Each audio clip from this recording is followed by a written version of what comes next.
Hello दोस्तों, welcome back to my channel. मैं हूं आपके साथ अनुज मौर्य। इस वीडियो में बात करने वाले हैं क्लास 11th के जो हमारे इंग्लिश के प्रोज हैं और वो हमारे जो पोयम है उसके बारे में। हम उनके लेखकों के बारे में आज यहाँ पर बात करेंगे, उनके पाठ के बारे में, लेखकों के बारे में। तो यहाँ पर इस वीडियो में ये बात करने वाले हैं क्योंकि ये एग्ज़ाम की दृष्टि से बहुत ही ज़्यादा इम्पोर्टेंट है। क्योंकि ये एक हमें पैराग्राफ दे देगा, उसमें हमें बोलेगा कि इसका एक्सप्लानेशन करो। तो एक्सप्लानेशन में जब हम रेफरेंस लिखेंगे तो रेफरेंस में हमें लेखक और पाठ का नाम तो जरूर ही लिखना होगा। तो उसी से संबंधित ये वीडियो है और वो हमारा अब इस समय 10 नंबर का आता है। तो ये 10 नंबर हमें चाहिए ही चाहिए। तो इसके लिए हमें क्या करना होगा, सबसे पहले यहाँ पर लेखक और पाठ के नामों के नाम जरूर याद, क्योंकि बहुत से एग्जामिनर ऐसे होते हैं जो कापी जांचते हैं। अगर रेफरेंस और कॉन्टेक्स्ट एक्सप्लेनेशन, रेफरेंस देख लिए गलत है तो वो समझ गए कि पूरा कॉन्टेक्स्ट ये और एक्सप्लेनेशन ये हमारा पूरा गलत है, तो हमें पूरा काट देते हैं और हमारा 10 नंबर पूरा का पूरा चला जाता है। तो यहाँ पर हमें इसे बचाना है, तो इसके लिए ये हमें बहुत ही अच्छी तरह से याद कर लेना होगा, समझ लेना होगा। तो वीडियो बहुत ज़्यादा इंपॉर्टेंट है, वीडियो को पूरा देखना, स्किप मत करना। चलिए देखते हैं यहाँ पर। तो यहाँ पर इंग्लिश के सभी पाठों के लेखकों के नाम हैं। ये प्रोज का पहले हम देख लेते हैं, फिर उसके बाद हम पोइट्री का देखेंगे, पोयम वाला। तो प्रोज का सबसे पहला हमारा प्रोज है the portrait of A lady, जो हमारा पहला पार्ट है जिसे खुशवंत सिंह ने लिखा, जिसमें एक बूढ़ी महिला के बारे में बताया गया है। उसे उसके पोते से उसका कैसा रिश्ता था, कैसे वो रहते थे, क्या करते थे, तो यही सब इस पाठ में बताया गया।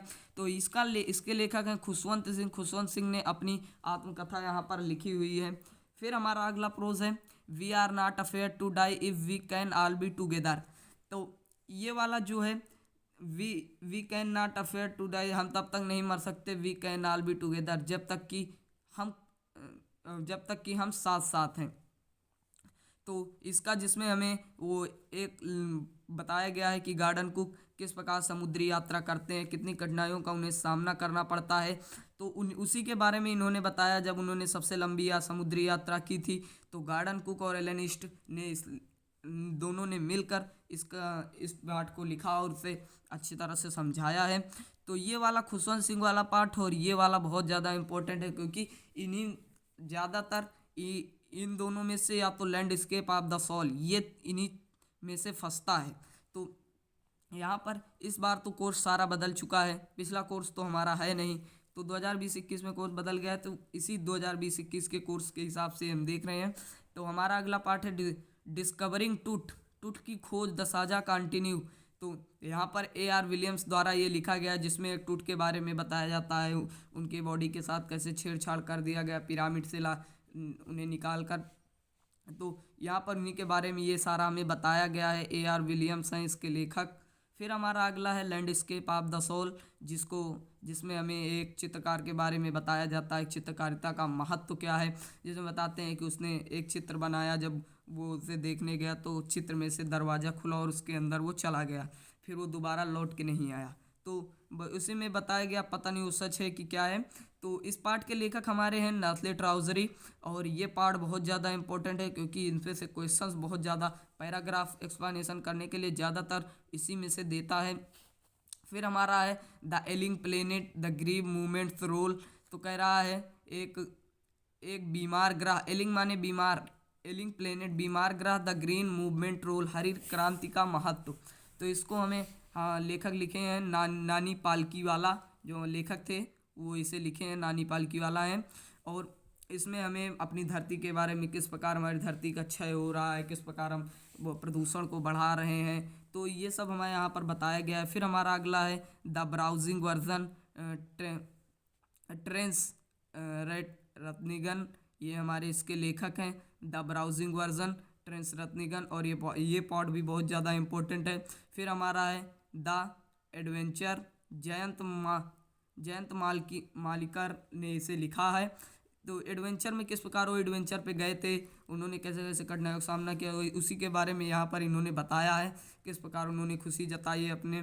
फिर है हमारा सिल्क रोड के लेखक हैं निक मिडेंटन, इन्होंने बहुत ही अच्छे तरह से इस पाठ का वर्णन किया है।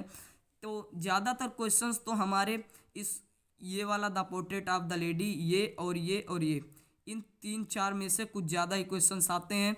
फंसता तो द एलिंग प्लेनेट से भी बहुत ज़्यादा है, क्योंकि ये द ग्रीन मूवमेंट ये वाला पार्ट थोड़ा कठिन है, क्योंकि इसमें से ज़्यादातर लोग एक्सप्लेनेशन नहीं कर पाते हैं।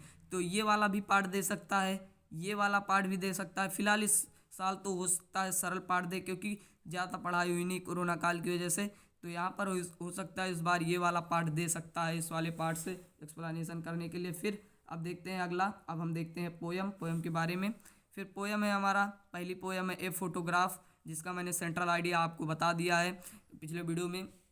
इसका सेंट्रल आइडिया कैसे लिखेंगे, कैसे लिखते हैं, सेंट्रल आइडिया भी लिखकर आपको बताया है। तो फिर यहाँ पर ए फोटोग्राफ के लेखक सर टल्सन है, इन्होंने अपनी माता के एक पुराने फ़ोटो के बारे में बताया था। तो फिर हमारा अगला पार्ट है द लेबरनम टॉप। यहाँ पर बताया है टेग ह्यूजेस ने इसे लिखा है कि अमलतास के वृक्ष के बारे में। यहाँ इन्होंने बताया अमलतास के वृक्ष पर किस प्रकार वो पीली रंग की चिड़िया आती है और धीरे धीरे कैसे जाती है। फिर है the boys of the rain, इसका भी सेंट्रल आइडिया मैंने बताया है, तो आप देख सकते हैं। अगर नहीं देखा तो मैंने डिस्क्रिप्शन में लिंक डाल दिया, आप वहाँ से देख सकते हैं। फिर है वाल्ट व्हिटमैन, इसके लेखक हैं। तो ये the boys of the rain, ये पोएम बहुत ज़्यादा इंपॉर्टेंट है। इसके लेखक ये लिखने को ज़रूर आएगा, या तो ये फोटोग्राफी, इन्हीं दोनों में से हमारा आएगा, ये तो तय है। फिर है हमारा चाइल्डहुड, इसके लेखक हैं मार्कस नेटन। ये चाइल्डहुड में इन्होंने किस प्रकार बताया कि अपने बचपन के बारे में, जब मैं इतना बड़ा हुआ तो ये समझा क्या समझ, तो इन्होंने अपने बचपन के बारे में यहाँ पर बताया। फिर हमारा अगला है फादर टू सन, यहाँ पर इजेवेथ जेनिंग्स ने इसे लिखा हुआ है और यहाँ पर बताया हुआ है पिता और बेटे के बारे में। तो ये 5 पोयम है हमारी इस बार के सिलेबस में। और यहाँ पर ये हमारे 8 जो प्रोज हैं, ये प्रोज इन सब के लेखक हैं, क्योंकि इन्हीं से हमारे आने वाले हैं। तो ये बहुत ज़्यादा इम्पोर्टेंट है। तो यहाँ पर मैंने एक्सप्लेनेशन का भी वीडियो बनाया है, एक्सप्लेनेशन कैसे करते हैं, कैसे करें। तो ये कि अगर वो आपने नहीं देखा तो उसका भी लिंक मैंने डिस्क्रिप्शन में डाल दिया, आप वहाँ से देख सकते हैं। तो फिलहाल आज की इस वीडियो में इतना ही। उम्मीद करता हूँ वीडियो पसंद आया होगा, अच्छे से समझ गए होंगे, याद कर लिए होंगे। तो इस वीडियो में इतना ही, आगे की जानकारी अगले वीडियो में। तब तक के लिए बाय बाय।